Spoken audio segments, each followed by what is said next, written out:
All right, in the next 40 minutes, we invite you to experience Buffered Daemons, a sound performance by Pedro Ramirez.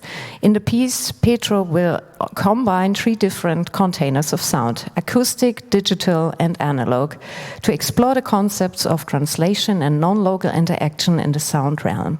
The piece is inspired by ideas and concepts from musician Ornette Coleman, philosopher Timothy Morton, and speculative fiction author Ursula Le Guin.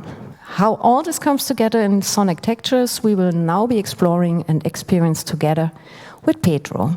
Pedro, the stage is yours. Thank you.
Thank you.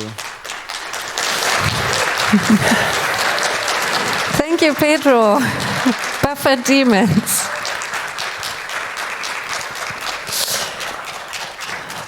All right. I don't really have the feeling like there's a planned duration for such a piece. So we now do have a little time for questions, or maybe comments or curious thoughts. Maybe on the internet, I'm looking at a signal, ain't it? Oh, this is the hand movement. This is always a kind of movement. Yeah, if you want to ask a question, then you're welcome to go to one of the microphones here in the room.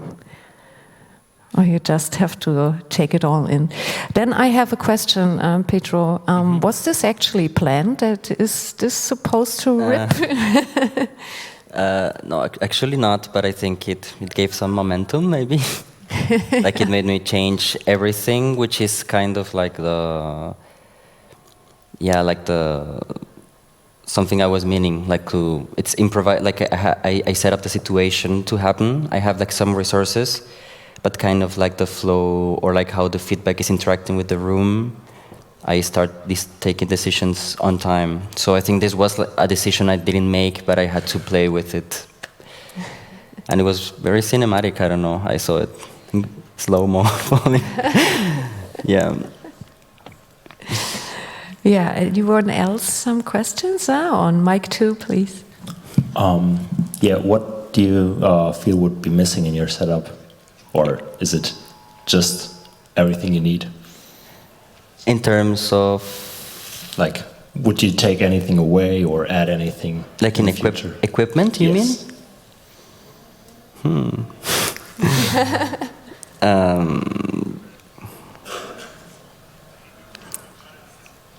Well, for this performance, like I've done this performance twice, and the first one was like it was like the mixing was analog, so I had like an analog mixing desk, and I had like compressors and preamplifiers, and it had like a different feeling. Like now I decided to do all this like utility work in the iPad, which gives like more flexibility, but it's also more complex. So I guess like in terms of for this, maybe like maybe like a clever way to program like this utility, like mixing and compression, which I wouldn't say, I mean, it's hard to get it in the analog realm without having a lot of devices. So probably getting like a better tool that I can maybe code myself and use either by iPad or some sort of controller. Great. If you ever get about doing so, put it on GitHub. Okay, yeah, sure. Okay, on mic 1 is one question. Could you maybe talk a bit about the setup, like how there's a digital part and the analog is intertwined and how it works together? Yes, perfect, yeah. So, I mean, like in terms of analog, I'm having like this reel-to-reel tape machine. What's going on here, it's like the tape machine, it's very interesting because it has like a read head and a play head. And the read can also erase the sound that it's in the tape itself. So what I do with this paper is like I can like block, and then I have like I record sounds on the tape for each let's say iteration. So this is like the analog part, and the digital I'm using like in here I wrote like a script for, it's basically like a digital tape. It's like I'm recording sounds in a buffer, but what I'm doing, it's like I'm adding effects in the loop. So, and these effects are like basically bit crusher, and I'm doing like some granulation. So each time they go in this digital loop, the sounds start distorting in a cascading way. And the other loop I have, it's like the speaker and the microphone in there. So like that's kind of like these 3 containers that I developed like in a conceptual way. And what I'm doing, it's like in the mixing desk, it's like I'm going from one to another, and it's kind of like playing with this like translation of the of like sound in fixed material, not fixed, but like in some supports, let's say. Other question? All right. Is it answered, your question? I was curious about the presence of Timothy Morton and Ursula Le Guin's as ideas as references. Yes. Well, like the original like framework of this project, like it all started by a reading of Timothy Morton book on realist magic, I think. In one very simple paragraph, he was talking about Plato and about like the idea of like the demon, that is like something like action at a distance. Like he's talking about like the causality, like something that happens, and when it's like when you cannot like tie like the origin to the end, it's kind of like magic. So I started to think like how could I embrace those ideas in terms of like music technology. And for me, like a way I could make it, it's like using loops, or for example, like this extended loop, like something I'm recording here, it's gonna come, I don't know, maybe 1 minute afterwards, but I'm gonna be in a completely different state. So it's this kind of like the breakage of the recording head and play head, like making them apart. That was the kind, like the metaphor that I decided to use. So that's what I'm doing, like in the digital realm and in the tape realm. And also, like Ursula K. Le Guin, she has this beautiful like short story about like the carrier back theory of fiction, and where she says like normally we have been told these stories about like the great fighters to go. And they're like the gatherers that they go and they have like swords and weapons. So she's asking this question about like the technology, and she says like, okay, instead of focusing on the weapon of the male and this like the hero of the story, she reframes it into the bags. What she says, like a bag, like a container, like something you can bring. And she says like the gatherer is nothing. He's nothing if he doesn't have a bag, so he can carry the food he takes.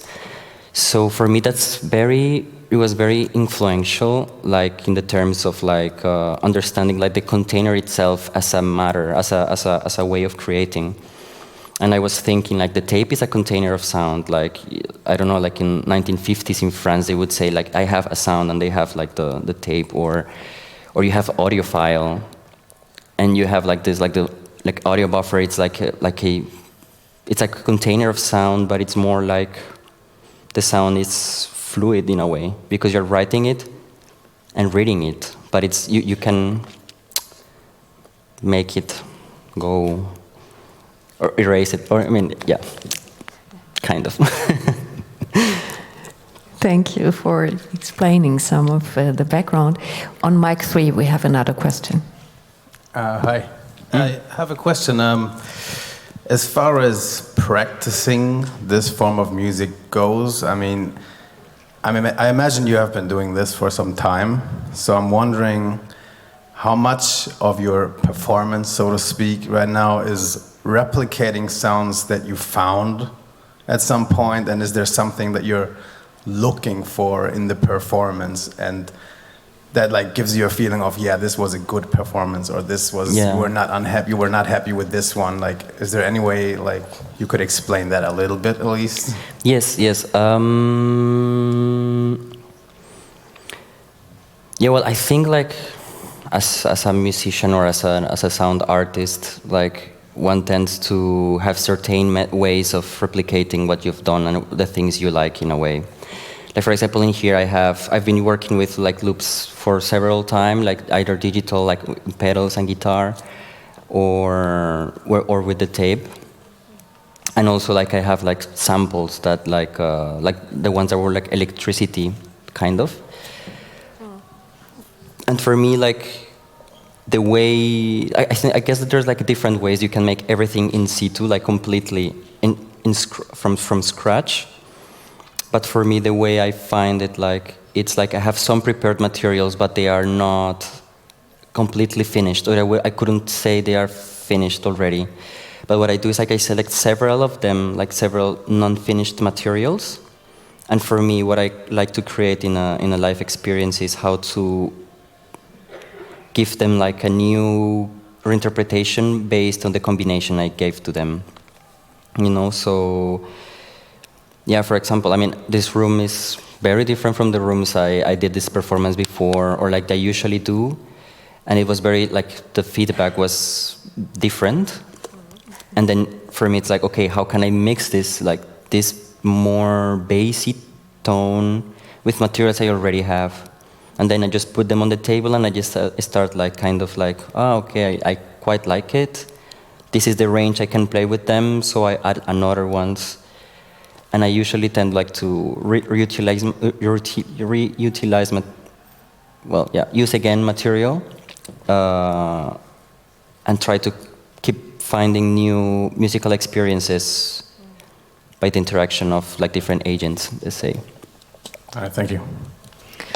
Yeah, now we have Mike too, another question. Hi. Hi. I have a question about the phone. Is it just that you keep the time? Yeah. Okay. And I wanted to ask if it's possible to rearrange the camera so we can see the tape machine better. Yeah, sure. Because we cannot see what you are doing. Right now we don't see nothing, but... Okay. Ah. I can, well, kind of. Like, this is like... Yeah. This is like the eraser head, and also, no, it records and erases. No, wait. Yeah, this erases, this records, and this plays back sound. So, for example, when the tape is going and I block it, it's not erasing. Oh, sorry.